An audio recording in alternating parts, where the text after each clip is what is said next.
윤석열 후보의 선대위가 공식적으로 출범했습니다.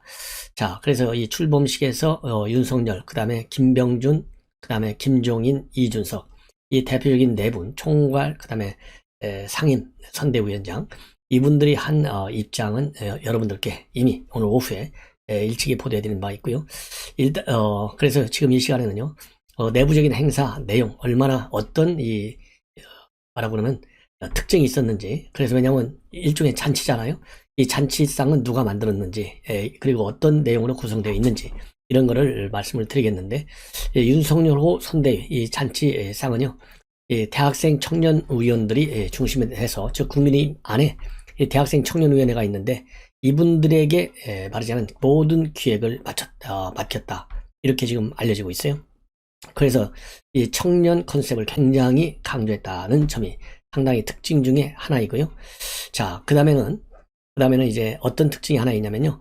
이 엠넷 댄스 경연 프로그램인 스트리트 우먼 파이터를 차용해서 이 행사 직전에 무대를 스트리트 댄스로 꽉 채워가지고 굉장히 흥겨운 분위기를 만들었다. 그래서요, 이 수우파라고 하는데 스트리트 우먼 파이터, 수우파에서 화제가 된 헤이 마마 노래하고, 그 다음에 넷플릭스 드라마 오징어 게임 주제곡에 맞춰서 춤을 선보였고, 그래서 윤석열 후보를 비롯한 출범식 참석자들 한 500명 정도가 오늘 참석했다고 합니다. 손뼉을 치고 머리 위로 손을 흔들면서 상당한 율동, 굉장히 흥겨운 분위기를 꾸몄다, 이렇게 되어 있습니다. 그리고 자리 배치도 이 청년들 중심으로 해서요, 청년들이 위에 올라가고, 또 위에 올라간 사람은 윤석열 후보하고 김종인 위원장, 김병준, 이준석, 이 4명만 올라가고 나머지 전현직 의원들은 전부 다 아래에 착석했다. 그래서요, 청년 배려의 모습을 보여줬다, 이렇게 되어 있습니다. 그리고 오늘 이 출범식의 특징으로는요, 젊음과 변화를 키워드로 꾸며졌다고 합니다. 젊음과 변화. 그리고 이제 메시지, 윤석열 후보가 준 메시지는 공정, 그리고 정권 교체다. 그래서 공정이라는 개념이 8번 나왔고요. 정권 교체라는 개념은 7번. 그리고 원팀을 만들다, 이게 원팀을 굉장히 강조를 했습니다. 그 다음에 앞에서 말씀드린 대로 청년과 단합, 이렇게 압축이 될 수 있죠. 그래서 이제 언론 보도마다 다르지만은 제가 볼 때는요, 우선 이미 공정과 상식, 이것이 이제 윤석열 후보의 키워드고 캐치프레이즈나 마찬가지 않습니까? 그래서 공정경제, 안전사회, 이렇게 돼 있잖아요. 그리고 국민이 불러낸 대통령, 이건 이제 슬로건, 그런 것이고, 그 다음에 이 정권교체 열망이 굉장히 크잖아요. 그래서 정권교체, 이런 단어를 오늘 7번이나 썼다, 이렇게 특징적으로 지금 나오고 있습니다. 자, 그래서요, 그리고 이제 윤석열 후보가 빨간 목도리, 국민의힘의 상징 색깔인 빨간 목도리를 김병준, 김종인, 이준석 대표에게 둘러주고 포옹을 하면서 원팀 의지를 가졌어요. 그리고 선대위 출범 직전에 파열음을 냈던 이 대표하고는 이 허그까지 부둥켜 안는 그런 모습도 보였습니다.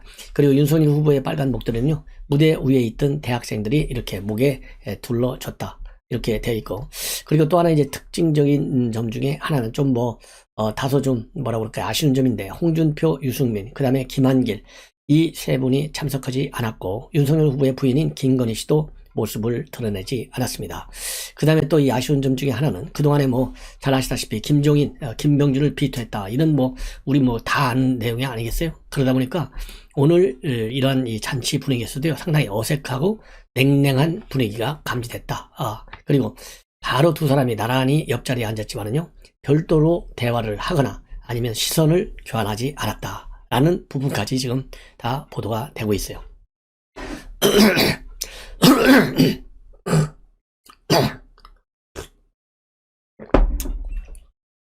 그리고 죄송합니다. 그리고 이제 윤석열 후보는 오늘 연설에서 이 지긋지긋한 부패하고 무능한 정권을 반드시 심판해야 한다. 지겹도록 엮은 위선 정권을 반드시 교체해야 한다. 이번 선거에서 반드시 이겨서 향후 있을 지방선거, 총선에서 승리할 기반을 마련해야 한다. 대한민국을 확 바꾸겠다. 이게요, 무대, 이 전광판에 확자가 굉장히 크게 써놨다고 합니다. 그 다음에 김종인 총괄선대위원장은 문재인 정부가 쫓아내려 안달했던 강직한 공직자가 공정과 정의의 상징으로 지금 이 자리에 우리와 함께하고 있다. 그래서 상식을 증명하고 정의를 바로잡을 시간이다. 국민의힘을 보여줄 때다. 이렇게 말을 했습니다. 그리고 김병준 위원장은요, 분배와 안전, 공정의 담론이 살아서 펄떡이는 자유주의 철학과 이를 기반으로 한 체제가 새로운 나라를 만들 수 있다. 이렇게 밝히고, 또 이재명 후보를 겨냥해서는요, 국가주의와 대중, 영합주의가 결합할 때 나라도 민족도 파국, 파산, 파면했다라고 하면서 이재명을 비판했습니다. 그리고 이준석 대표, 선대위 출범 직전의 자맹 행보와 선대위 내부 내홍을 의식한 듯이 지난 며칠간 제가 초래한 혼란에 대한 비판 달게 받겠다 이렇게 언급을 하고, 하지만 표를 얻기 위해 불철주야 노력하는 윤 후보와 우리들의 순수한 노력 사이로 남을 깎아내리고 이간질해 본인의 자리를 만들려는 사람이 들어오지 않았으면 좋겠다. 그래서 여전히요, 이준석 대표 마음의 앙금이 남아있다 이렇게 정리가 됩니다. 그리고 오늘 상당히 특징적인 것은, 이것은 뭐 여러분들 아시다시피 이준석 대표의 비단 주머니에서 나온 것이죠. AI 윤석열이 오늘 등장했습니다. 그래서 AI 윤석열은 이 기계학습을 통해서 동영상 형태로 구현된 가상의 윤 후보입니다. 그래서 AI 윤석열은 오늘 뭐라고 했냐면요, 동해번쩍 서해번쩍 방방곡곡 국민 여러분을 찾아가겠다. AI 윤석열이 혁신의 도구라면 공정하고 정의로운 나라를 만들고 새로운 시대를 열어갈 리더는 오직 국민에게 충성할 윤석열 후보다 이렇게 밝혔어요. 네, 이 얘기는 결국 뭡니까? 윤석열 후보의 상징적인 말 중에 하나가 나는 사람에게 충성하지 않는다잖아요. 이 2013년도 국정감사 때 한 얘기잖아요. 이 발언을 염두에 둔 메시지가 바로 오직 국민에게 충성한 윤석열 후보, 이 대목에서 우리가 찾을 수 있습니다. 그리고 오늘요, 상당히 충격적인 이런 연설을 한 사람은 토론 배틀인 나는 국대다 출신인 청년 김민규 씨입니다. 고3 도전자죠. 최연소 2003년생. 그리고 백지원 씨. 백지원 씨는 이제 최정 캠프에서 청년 대변인을 한 바 있어요. 이 두 분이 청년을 대표해서 연설을 했습니다. 그리고 이날 당 대학생위원회 60명이 윤 후보와 함께 무대를 꽉 채웠다. 이렇게 오늘 행사를 정리할 수 있어요. 자, 그러면 방금 전에 말씀드린 대로 오늘 이제 국민의힘 대학생위원 20명이 윤 후보 옆자리에 쭉 앉았는데요. 그 중에 조금 전에 말씀드린 대로 김민규 씨 18살, 백지원 씨 27살, 이분이 둘이서요, 두 청년이 2030 세대 시민 대표로 연설을 했어요. 자, 연설 메시지를 여러분께 간략하게 말씀을 드리면, 이 김민규 씨의 경우에는 이렇게 연설을 했습니다. 저에겐 꿈이 있다. 권력보단 국민 사랑을, 대통령직 트로피보단 공정, 상식이라는 철학을 먼저 하는 대통령이 제가 처음으로 투표하는 대통령이 됐으면 좋겠다. 왜냐면 뭐 투표권이 18세, 19세부터 있지 않습니까? 그러면서요, 그는 선대위 출범식 직전 봉합된 선대위 인선 갈등과 관련해서요, 국민의힘 발자취는 항상 불협합니다. 그것이 우리가 이어온 방식이고 우리는 이번에도 승리할 것이다. 이렇게 밝혔어요. 상당히 의미심장한 연설을 했습니다. 그리고 또 이 백지원 씨 27살짜리 청년인데요. 이 백지원 씨의 경우에는 상당히 울먹이는 목소리로 연설을 했어요. 그래서 벼랑 끝에 내몰려 매일 힘겹게 사는 청년들과 평생 헌신하며 희생한 부모님들을 생각하면 가슴이 찢어지고 눈물이 난다. 우리의 미래는 우리가 직접 선택해야 한다. 국민의 힘을 모아 이 땅의 공적 상식 바로 세워야 한다. 이렇게 호소를 했습니다. 자, 그래서 이렇게 이제 김문규 씨의 연설, 왜냐하면 이제 나는 국대다 여기에 참여했던 사람이잖아요. 이 8강까지 그 당시에 8강까지 진출할 정도가 되니까 어마어마한 실력을 가지고 있는 청년이죠. 그래서 오늘 김민규 씨의 연설과 관련해서 이준석 대표가 이 김군의 연설 영상을 공유하면서 뭐라고 칭찬하고 있냐면, 우리 고3이 민주당 고3보다 우월하다. 김민규 당원 꼭 언젠가는 후보 연설문을 쓰고 후보 지지 연설을 할 날이 있을 것이다. 이렇게 이 입장을 발표했습니다. 그래서 여기서 얘기하는 민주당 고3은 누구를 얘기하느냐? 민주당 여러분들 기억나시죠? 광주 선대위 공동위원장에 임명된 만 18살짜리 여고생 남진희 양을 가리키는 겁니다. 자, 그래서요, 오늘 이 김군의 연설, 이 김민규 이 연설이요, 상당히 뭐라고 그럴까요? 오늘 분위기를 굉장히 한번 띄우는데 크게 뭐라고 그럴까, 기여를 했다. 이렇게 되고요. 평가되고, 그리고 연설 도중에 이례적으로 엄청난 박수 그리고 환호가 터져 나왔습니다. 예. 그리고 또 윤석열 후보도 말이죠. 출범식이 끝난 다음에 취재진과 만나서 김군의 불협화음 연설을 거론하면서, 왜냐하면 불협화음이 주제나 마찬가지잖아요. 지극히 당연하고 맞는 이야기다. 자유민주주의를 추구하는 민주당의 자연스러운 현상이다. 이렇게 입장을 밝혔습니다. 그리고 이제 마지막으로 이 김군이 한 얘기 중에요. 굉장히 의미 있는 부분 중에 하나가 아까 새로운 불협화음을 준비한다. 이런 이 김군의 연설도 의미가 있지만요. 이러한 내용도 상당히 의미가 있어요. 뭐냐면 우리는 여의도의 문법으로 이해할 수 없었던 30대 당 대표가 세운 정당이다. 남들처럼은 조직이나 사람에 충성하는 것이 아니라 공정과 법치에 충성하는 후보가 있는 정당이다. 이런 또 연설 내용 중에요. 이런 부분이 있었어요. 그래서 이 굉장히 뭐라 그럴까요? 반향이 컸다라고 말씀을 드립니다. 자, 그리고요, 이제 오늘 이렇게 선대위가 공식 출범하다 보니까 이 핵심 컨셉이 뭐냐? 이제 선대위를 포진하고 있는 윤석열의 사람들을 볼 때 핵심 컨셉은 바로 반문 빅플레이트다. 이 반문 빅플레이트라는 말은요, 저도 여러분들께 논평하면서 종종 말씀을 드린 건데, 윤석열 후보가 출범, 그러니까 정치 참여를 선언하면서 했던 얘기가 반문 빅플레이트예요. 그동안에 우리는 이제 빅 엄브렐라, 큰 우산을 만들자. 그래서 전부 들어와라. 통합하자. 이런 얘기 했잖아요. 그런데 윤석열 후보는요, 빅 플레이트, 엄브렐라, 우산이 아니라 접시, 빅 플레이트가 만들자. 이렇게 됐는데, 윤석열 후보의 선대위 구성을 보면 빅 플레이트에 충실한 이 선대위가 구성이 됐다. 이렇게 우리가 볼 수 있습니다. 더군다나 이 출범식에 앞서서 윤석열 후보는요, 페북에다가 지도자 한 사람이 모든 걸 결정하고 끌고 가는 시대는 이미 지났다. 정치는 사람이 아닌 사람들이 하는 것이다. 라는 글을 올리고 인선안을 발표했어요. 이 선대위 인선안을 보면 이 사람들이 바로 이제 윤석열 사람들인데, 이게 바로 빅플레이트에 들어간 거예요. 빅플레이트 중에 가장 대표적인 사람이 누구겠어요? 김종인. 전에 민주당에서 비대위원장을 했잖아요. 김병준. 노무현 정부 때 청와대 정책실장을 했잖아요. 그리고 김한길. 새정치민주연합 대표를 했어요. 이 삼각연대가 바로 이 빅플레이트를 상징하는 인물들이다. 이렇게 볼 수 있고, 그 다음에 공동선대위원장도 김기현, 김도우, 조경태, 박주선, 이수정, 그 다음에 스크류커버 디나, 그 다음에 노재승, 이런 사람들이 있는데, 이 중에 이제 이 박주선 전 국회 부의장의 경우에는 호남 출신의 중진이잖아요. 그래서 친문 세력을 제외한 대통령의 해통합 컨셉이 되는 거예요. 그리고 이수정 교수, 그 다음에 워킹맘 스트루커바 디나하고요, 30대 자영업자 노재승 씨, 이런 분들도 이제 공동선대위원장이 됐는데, 이 사람들은 정치인이 아니에요. 그리고 청년과 여성 표심을 고려한 배치예요. 이런 것도 결국은 외연 확대를 위한 빅플레이트의 일환이 아니겠느냐, 이렇게 이제 평가할 수 있고, 그 다음에 이제 원톱 김종인의 실무를 맡을 총괄상안본부장에는 이명박 때 청와대 비서실장 임태희 전 실장, 사실상 선대위의 컨트롤 타워 역할을 할 그런 분이고, 상안본부, 상황본부의 정무전략실장에는 금태섭, 정세분선실장에는 정태근, 전략기획실장에는 김근식, 김종인 사단이 전면 포진하는 걸로 되어 있습니다. 그리고 후보직 속으로 약자와의 동행위원회, 내일을 생각하는 청년위원회를 두고 있고, 이 위원회는요, 두 곳 다 후보가 위원장을 맡는 걸로 되어 있어요.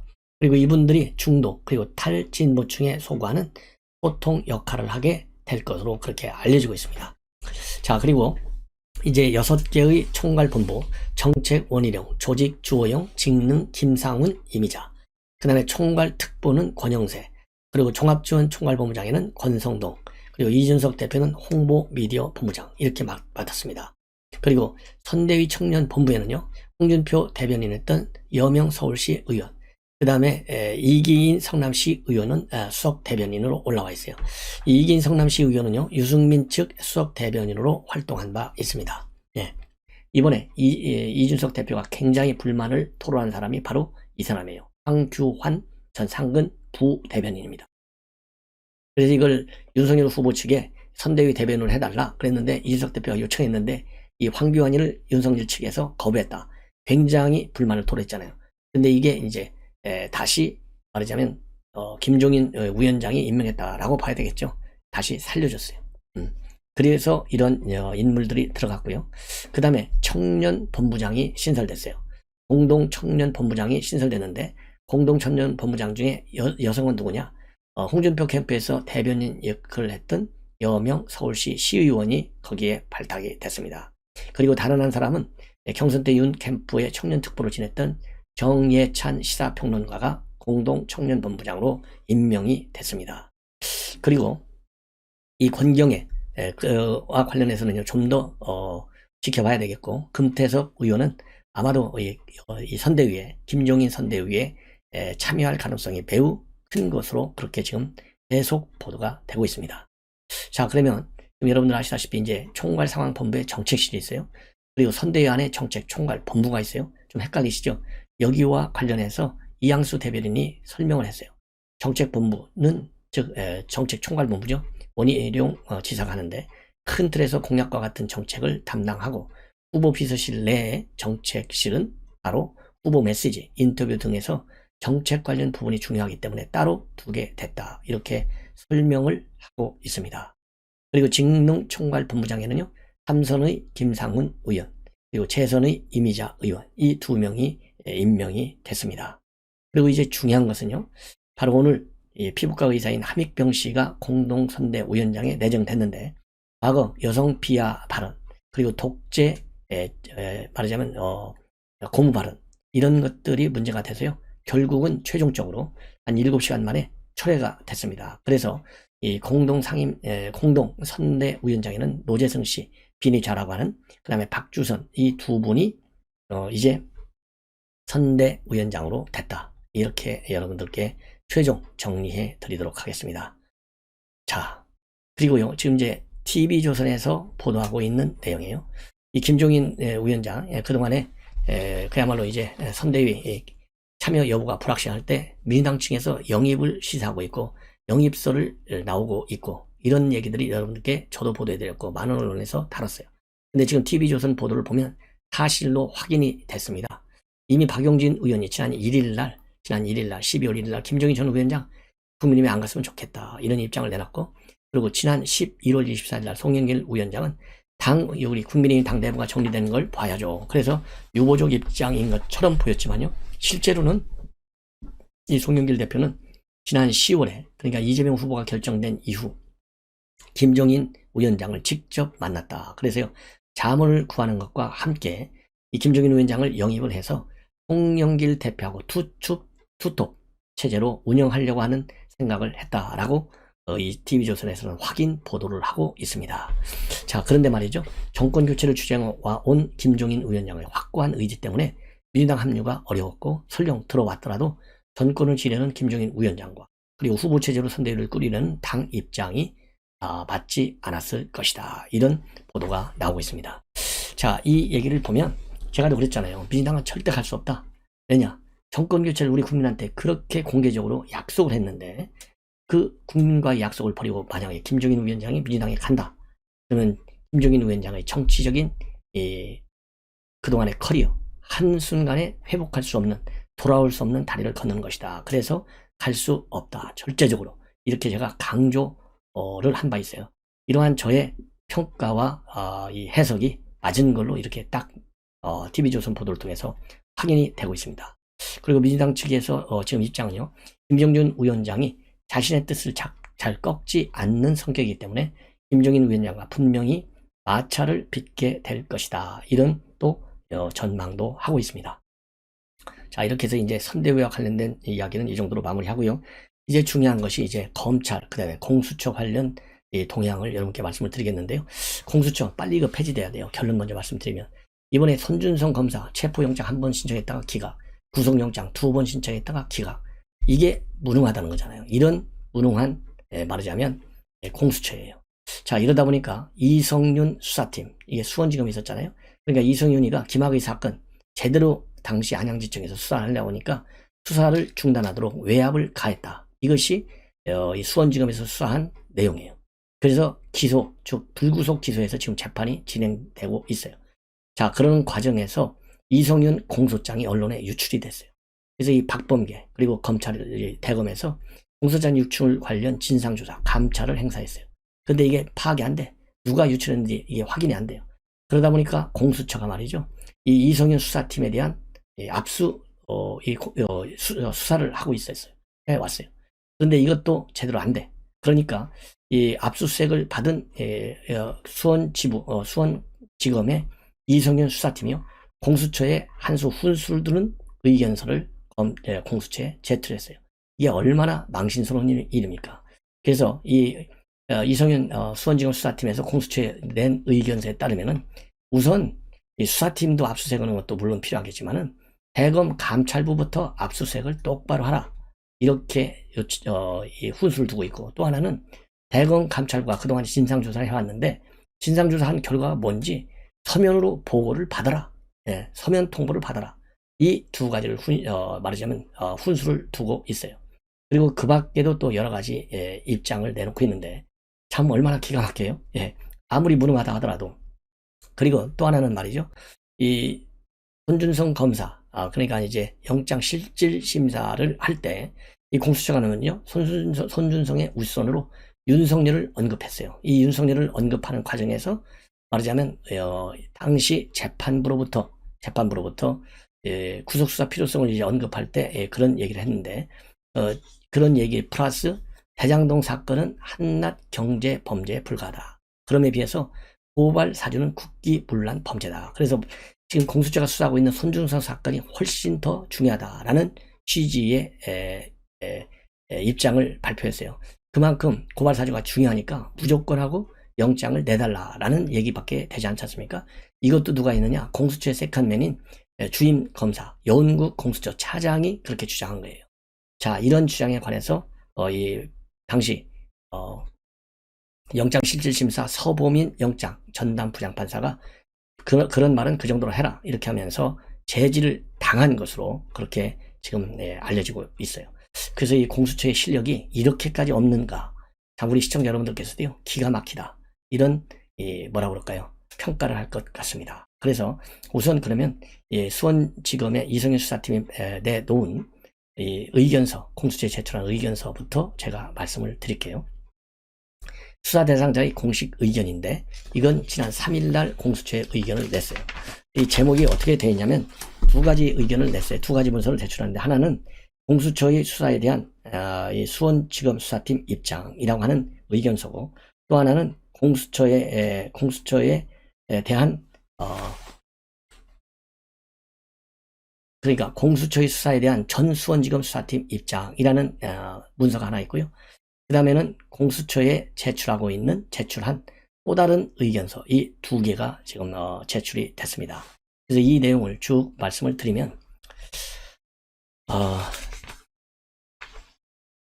그러니까 이제 이 수사의 핵심은 바로 뭐냐면 아까 말씀드린 대로 이성윤 고검장에 대한 공소장을 누가 유출했냐 이거예요. 이게 지난 5월 12일 날 수사팀에서는 이성윤 고검장을 기소를 했어요. 그런데 기소한 다음 날인 13일 날 이 공소장이 언론에 보도가 됐어요.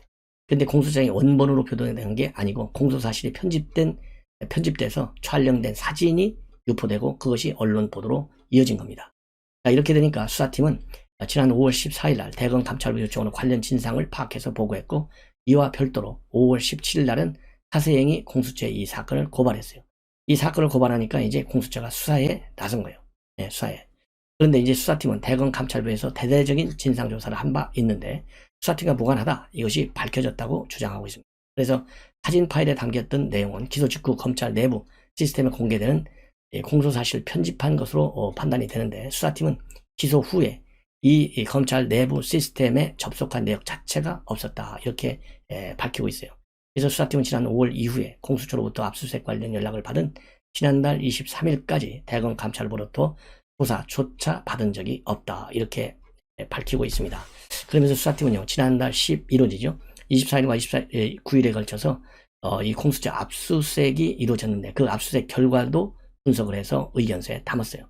그래서 수사팀장을 비롯한 7명의 전 현직 검사가 외부에 공소장을 유출한 내역은 전혀 나오지 않았다 이렇게 분명히 적시하고 있습니다. 즉 이 얘기는 뭐냐, 수사팀 내의 통상적인 업무 처리 과정 이외에 외부 유출로 의심될 만한 문건은 전혀 없었다는 그런 주장입니다. 그리고 또 수사팀은요 오히려 대검 감찰부에서 이미 광범위한 진상조사를 진행한 만큼 공수처가 그 조사 내용을 먼저 확인해야 된다. 이렇게 훈수를 두고 있어요. 그래서 지금이라도 대검 감찰부 진상조사 자료에 대해서 압수수색 영장을 받아 확보해 달라. 이렇게 요청을 하고 있는 거예요. 그리고 또 수사팀은요, 대검 감찰부에도 진상조사를 통해서 파악한 내용을 신속하게 공개해달라. 이렇게 요청하라고 또 훈수를 두고 있습니다. 자, 그러니까 왜 그러냐면요, 이 수사팀에 볼 때 의견서에 뭐라고 되어 있냐면, 공수처가 마음만 먹으면 언제라도 공소사실 유출 등의 명목으로 검사를 상대로 해서 압수수색과 같은 강제 수사를 할 수 있다는 사실에 대해서 심각한 우려를 표명한다. 그리고 사안의 심각성을 공유하기 위해서 수사 대상자로서 공수처에 제출한 의견서를 첨부한다. 이렇게 밝히고 있습니다. 그리고 또 이 김호수에 대해서도 주문을 하고 있어요. 뭐냐면 대검 감찰부는 충분히 진상을 파악하고 있음에도 검찰 구성원이 무고하게 수사를 받고 또 대검이 수시로 압수수색당하는 상황을 방치하고 있다. 그러면서요, 6개월 이상 진상조사한 결과를 신속히 발표해서 수사팀이 본건과 무관하다는 사실을 밝혀주길 바란다. 그렇지 않으면 수사팀은 정보 공개를 청구할 것이다. 라고 밝히고 있습니다. 그리고요, 김호수 총장에게도 강력하게 요청을 하고 있어요. 뭐냐면 이 수원지검 수사팀에서는 감찰부가 진상조사 결과를 발표하도록 해서 빨리 무고한 검사들이 수사를 받지 않고 업무에 전념할 수 있도록 해달라. 그리고 만약에 향후에 공소 제기 후에 공소 사실이 비밀인지 아닌지도 대검에서 입장을 명확히 밝혀 이런 상황이 재발하는 것을 막아달라. 그러니까 지금 비밀을 공상 비밀누설이다. 이것도 혐의로 보고 있어요. 공수처에서는. 이거 공소 사실이 비밀이 아니라는 거예요. 이미 재판이 진행돼서 공소장이 법원에 넘어가서 공개가 되니까. 그래서 이 엉터리 법 적용에 대해서도 김호수가 입장을 밝혀달라. 이렇게 지금 입장을 내놓은 겁니다. 네. 자, 그런데 이제 조금 전에 말씀을 드린 대로요. 지금 이거는 이제 공수처의 김학의 사건과 관련된 이성윤 고검장의 공소장이 유출돼서 말하자면 이성윤 고검장이 좀 머리 아프게 됐다는 거죠. 좀 망신당했다 이거죠. 이러니까 보복수사를 하는 것이고, 이제 공수처의 또 하나의 수사는 바로 고발 사주와 관련해서 손준성 검사 2번씩이나 영장을 청구했잖아요. 2번 다 영장 청구했는데 다 기각이 됐어요. 근데 2차 구속영장 실질심사에서 무슨 문제점이 나타났느냐? 바로 여운국 차장검사, 즉 주인검사예요. 여운국 차장검사가 대장동 개발 의혹은 한낱 경제범죄다 이렇게 표현하면서도 고발 사주는 대장동 수사보다도 훨씬 중요한 국기문란 범죄다 이렇게 주장한 것으로 지금 알려지고 있습니다. 자, 이 얘기는 결국 손 검사를 왜 구속수사해야 되는지, 바로 국기문란 범죄니까 구속수사하라 이렇게 지금 판사한테 얘기하는 거잖아요. 그러니까 이 판사가 계속 이거를 주장을 하니까 두 차례나 그 말씀은 그 정도로 하라 이렇게 제지한 것으로 알려지고 있어요. 자, 이 얘기는 결국 뭡니까? 손 검사 혐의를 소명하지 왜 엉뚱한 얘기하고 있느냐, 이 본건과 이게 무슨 관계가 있느냐, 이런 얘기가 되는 것이고요. 그리고 영장실질심사에서 보니까 뭐가 또 문제냐면 공수처는 고발장 작성자가 누군지도 특정하지 못하고 또 이 판사가 질문하니까도 우왕좌왕 대답하고, 그래서 이 손 검사의 구속 혐의를 충분히 소명하지 못했고, 그래서 결국 법원은 구속사의 필요성과 상당성에 대한 소명이 부족하다 이러면서 기각하는, 그래서 공수처가 어마어마한 망신을 당하는 사태로 이어졌다 이렇게 보는 겁니다. 자, 이제는요, 김우진 전 용산 세무서장, 그러니까 스폰서 의혹이죠. 여기 윤우진 전 세무서장, 그러니까 윤대진 친형이에요. 윤대진은 윤석열 후보의 최측근 중에 한 명으로 알려지고 있는데, 윤우진 전 세무서장에 관해서 결국은 구속영장이 청구가 됐다. 그래서 이제 구속영장에 대한 실질심사가 내일입니다. 내일 중앙지법에서 열리게 됩니다. 그리고 윤석열 총장의 직무정지, 즉 징계요. 직무정지와 관련된 1심 결론이 10일 이번 주에 열리게 됩니다. 네. 자, 그리고 또 이제 김건희 지금 수사가 지금 남아 있잖아요. 지금 이제 권오수 회장 구속됐지 않습니까? 자, 그런데 이제 김건희는 사실상 무혐의로 이제 결론이 난 거나 마찬가지다. 저도 보도해드린 바 있는데, 그러다 보니까 여권에서는 검찰에게 지금 압박을 세게 넣어요. 철저히 수사하라 이렇게 세게 넣고, 야당에서는 그야말로 검찰이 요즘은 청부 수사처가 됐다 강력히 반발하고 있습니다.